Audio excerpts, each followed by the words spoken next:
What's up, everybody? It's Damp. I am going to run you guys through the first Hag boss that you'll run into in Darkest Dungeon, as this seems to be the boss that causes people the most difficulty.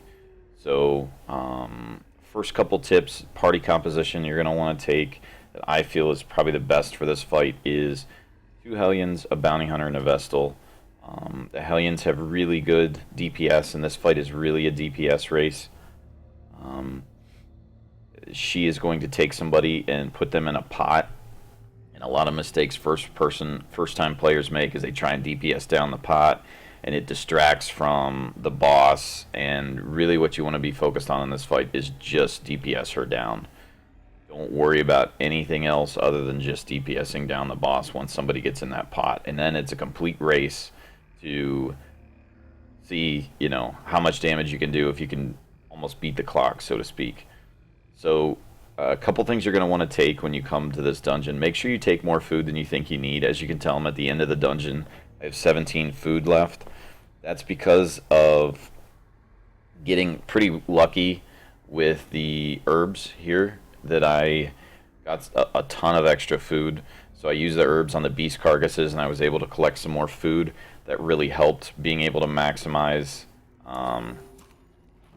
out the health of your party. You want to make sure you're going in on all the boss fights, making sure that you're going in with complete full health, even if you have to invest a little more in food, and even if you're going to throw some away. The idea behind that is that you can be fully topped off and utilize your Vestal. She should have Judgment on this fight, so making sure that she has Judgment and she's ready to use it, because you're going to use her to DPS down as well, especially if one of your other DPS classes gets thrown in the pot. So she should also have Divine Grace and Divine Comfort, just in case you're going to use her to heal. Really, it's going to be about just straight deeps the boss, though. So as we're looking at the Hellions and what you need to take, if it bleeds, make sure you take that, and then Wicked Hack are what you're going to take. Those are the two primaries as far as your combat skills. For your camping skills, Battle Trance you're going to use. We just did use that, and you're also going to use Sharpened Spear. Obviously, it's one of the best buffs in the game. And then your Bounty Hunter, make sure he has This Is How We Do It from his camping skill, which we've already used on one of the Hellions, kind of rolling the dice that they're not going to get thrown in the pot. Now that I've said that, they absolutely will. Excuse me. And then making sure you have Mark for Death and Collect Bounty. Because if your Bounty Hunter is one of the ones that is not thrown in the pot, you're going to mark with him, and then you're going to go down with, you're going to use Collect Bounty all the way through. So, we'll go ahead and proceed. And I'll give you guys some of the insights to how she works and what she's going to do to you. So, here we go. So, we were lucky enough that our Bounty Hunter is going to go first. So, he's going to be able to mark, which is nice.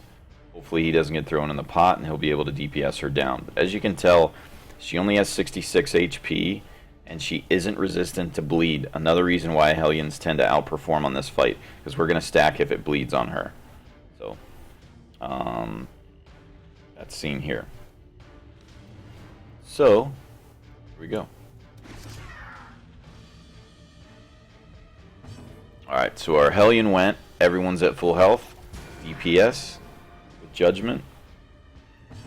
Now we have, or our Vestal. I think I said Hellion, sorry guys. But our Vestal went, so Judgment. Our Hellions are going to use If It Bleeds, with a higher accuracy chance and being able to bleed her.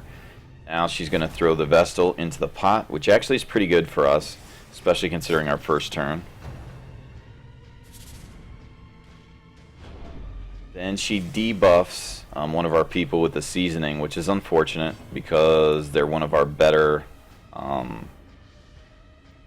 damaging classes. But our accuracy, base, and our monster size 2 buffs are actually going to be enough to almost offset that completely. We're going to keep bleeding, so we were lucky enough to get a crit. As you can tell, she's already down to 19 HP. And we want to make sure she's going to take 5 damage on the next turn. We're going to bleed again. We get another crit because of the buffs we had. Now the Vestal's going to pop out of the pot, and she hasn't died, thankfully. Won't be on death's door. She actually hardly took any damage. And there's our spoils.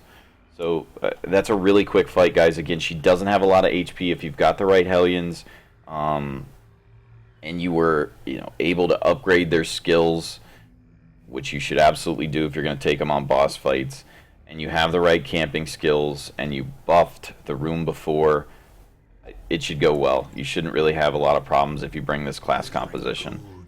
So hopefully that's helped you, and I'll be doing the Necro and the Swine Prince, the Necro Apprentice and the Swine Prince next. So hope that's helped, guys.